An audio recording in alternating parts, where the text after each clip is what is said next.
La commune travaille depuis un certain temps sur la coopération et le travail avec les différentes parties prenantes du système alimentaire et agricole. Ça passe par le travail avec les agriculteurs et l'entretien de ce lien, et ça passe notamment par des dispositifs en 50-50 où une partie prenante, une initiative d'habitants ou d'un acteur est partagée avec la commune. Donc, par exemple, la rénovation des chemins ruraux avec les agriculteurs, où les agriculteurs font une part et la commune une autre. Et puis après, ça passe par du dialogue et la mise en place de cadres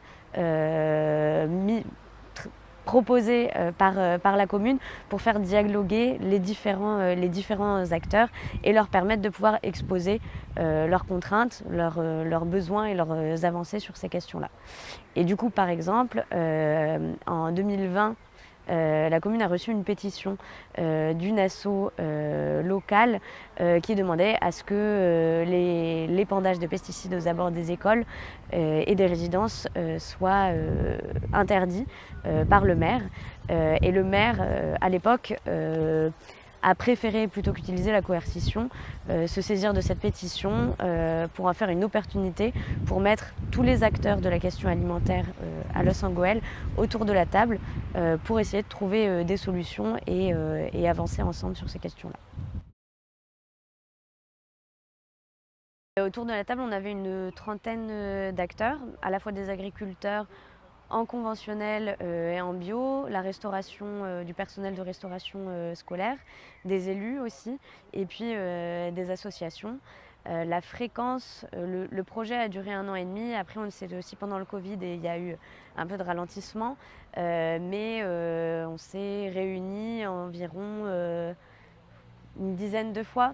Il y avait des groupes parallèles, mais la difficulté aussi sur ces projets-là, c'est que chaque acteur a des contraintes différentes et que les agriculteurs, il faut pouvoir les saisir au moment où ils ne sont pas dans les champs.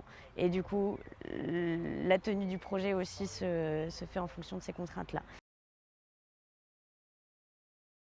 Le résultat, alors du coup on a des premiers effets concrets qui étaient de mettre en place des visites de ferme, parce qu'un des enjeux qui avait été identifié, c'était de favoriser le lien entre les habitants et les agriculteurs, une mauvaise compréhension du métier d'agriculteur, et donc favoriser des actions comme ça qui permettent de donner à voir ce métier.